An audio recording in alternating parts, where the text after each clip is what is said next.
Watukufu wa Komoro, assalamu alaikum.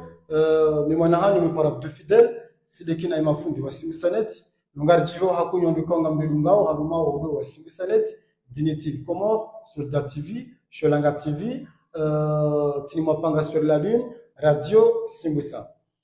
Mes chers élèves de la classe de 3e, aujourd'hui nous allons voir un nouveau type de subordonnée qui s'intitule la proposition subordonnée relative. Voilà. Donc, par définition, la proposition subordonnée relative est une proposition qui est introduite par un pronom relatif, simple ou composé. Cette proposition complète un nom ou un pronom que l'on appelle antécédent. C'est bon. Concernant les pronoms relatifs, on distingue deux types de pronoms relatifs. Les pronoms relatifs simples qui sont qui, que, quoi, dont, ou, avec accent, ou les pronoms relatifs composés, à savoir lequel, duquel, auquel, ainsi de suite. C'est bon? Très bien. Donc, par définition, les pronoms relatifs, ce sont des mots de liaison qui permettent d'éviter la répétition et de relier les propositions. C'est bon? Pour faciliter la compréhension, nous allons voir les exemples qui sont au tableau. Donc, première phrase. L'enfant qui mange est ton neveu. L'enfant qui mange est ton neveu. Donc, ici, nous avons deux propositions.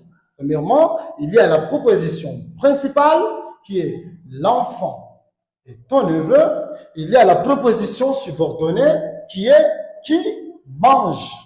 Mais cette proposition qui mange est une proposition subordonnée relative.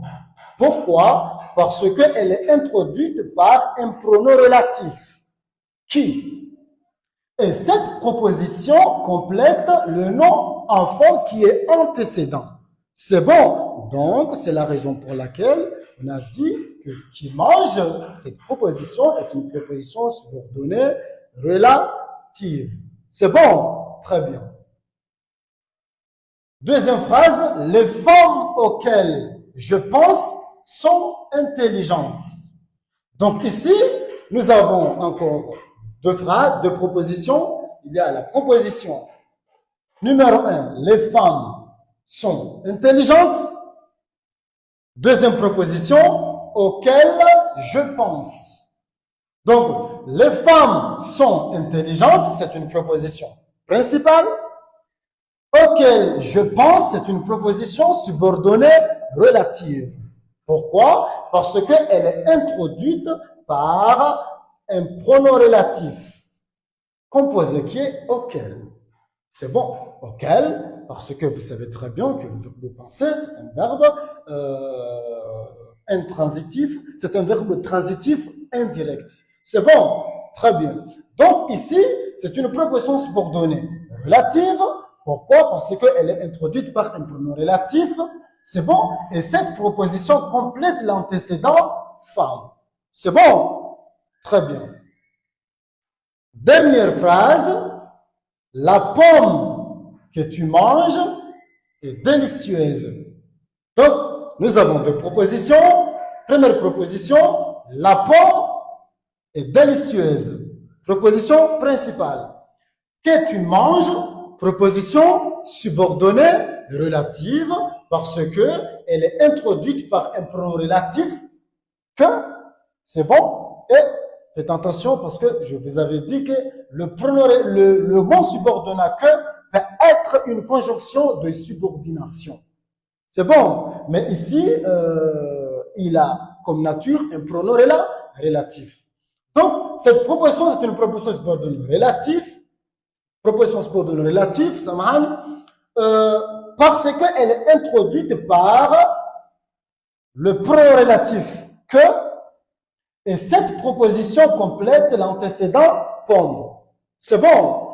Donc, précédemment, je vous avais dit que les propositions, les pronoms relatifs sont deux mots de liaison qui servent à éviter les répétitions et relier les propositions. Donc ici, la pomme que tu manges est délicieuse. On peut dire, nous avons deux propositions.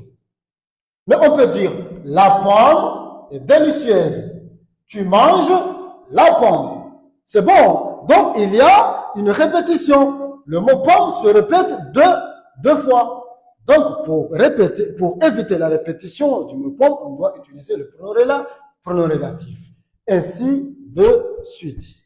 Donc, concernant la nature de la proposition subordonnée relative, la nature d'une proposition subordonnée relative est toujours une proposition subordonnée relative. Donc, il y a des leçons kaurakaona usikwale wenu, ikawa muhimu mzijue ukana ya nature ya proposition subordonnée relative, ya nature yo proposition subordonnée relative. Donc, l'objectif de ce cours, c'est quoi? C'est de savoir définir la proposition subordonnée relative, de connaître les pronoms relatifs qui sont ici, c'est bon, que, quoi, ainsi de suite, et enfin connaître la nature d'une proposition subordonnée relative, qu'on a dit que c'est une proposition subordonnée relative. Donc, ekurijao de doshinda jirisome et fonction ne fonction tena ya pronom relatif basi. Marhaba menji.